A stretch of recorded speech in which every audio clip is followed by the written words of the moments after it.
Hey everybody, I'm going to talk about titles in this video. Writing a title is something that doesn't have to be so hard, but it really is something you should always add to a paper that you're submitting for a class. I'm going to give you some tips and tricks on how to do that right now. Make sure that when you're writing a title, you always have a title. Sometimes I get students submitting papers without a title, and even if I don't add a point for that or not, or grade it, it just makes the paper so much better when there's a title. Second, the title goes in the middle of it's centered in the paper, and it goes after the student's name and date and the class information, but before the first paragraph. Also, don't write a title until you're done writing your paper, because as you're writing, you're going to understand more of what it is you're trying to say. So don't write a title at the start, even though it's what comes first. Write your title when you're done. It should be the last thing you put on your paper, like a cherry on top of an ice cream, right? And also try to make it exciting. Now that's the hard part, so I'm going to talk about that in this video. But before we do that, we also should talk about the rules. There are some rules with titles, okay? First off, a title is not a sentence. It's not a sentence. It's not a complete sentence. A complete sentence has a subject, verb, and a complete thought, okay? So if you look over here, you don't want to write a sentence. Let's say you're writing an essay about why people worry. You know, you're writing something for a psychology class or something. You're writing about anxiety. Let's say your title, you want to say, "We worry for many reasons." That's not a title, that's a sentence. Instead, break that up into a phrase, which is just a group of words that doesn't have a complete idea, and use that instead. So you can say, "Words of worry," or something like that, you know, a phrase, or even just one word, but sometimes one word's not enough. One word or a phrase, but never a sentence, really, okay? The next thing about rules for titles is that we need to make sure that we capitalize the first letter of each word in our title, okay? So what that means is that we need to put a big letter at the beginning of all the words in our title. Sorry, the first letter of each word in our title. Except for certain words like these: conjunctions, articles, and prepositions. So I always tell my students, don't capitalize, don't cap, C-A-P. C is conjunctions. What are conjunctions?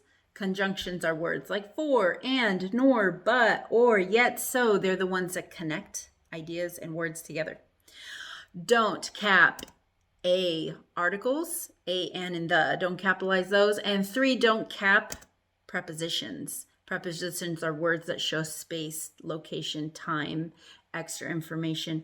Words like in, on, at, above. Don't capitalize those. However, if they come at the beginning of your title, you do need to capitalize them. Some titles start with the word the, and in that case, you would need to capitalize the article the.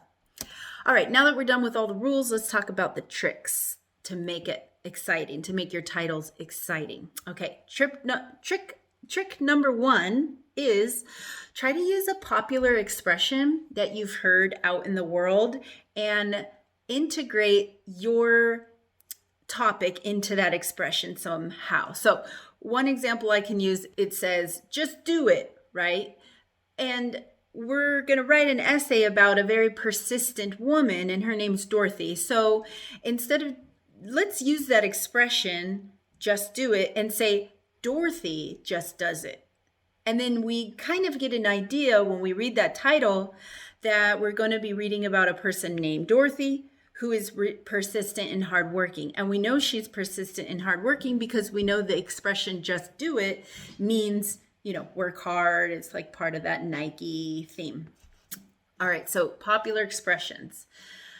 Next trick is try to use an apostrophe that shows possession. So let's say, again, you're going to write about this character named Dorothy in your essay, who's a very hardworking woman. And she goes through this journey. It's a very difficult journey to getting some justice. So you can just say Dorothy's journey to justice. Here, Dorothy possesses or owns that journey to justice. We have an apostrophe S. And now the reader knows that this paper is going to be about Dorothy and her journey that she has to justice. Third trick is try to use an important line from your own writing. And this is why we say write your essay first and then think about the title. And in a hook, maybe in your hook of your essay, you might talk about how weak people become strong in their lives and that kind of thing, just to grab the reader's attention.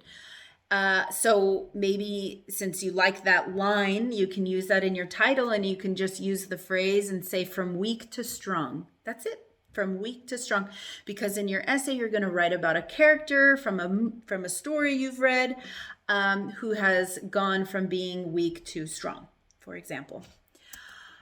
Trick number 4, use adjectives. Remember, adjectives are words that describe nouns. They're words that describe. So you want to maybe describe a character in a story you're reading, or you want to describe a topic, right?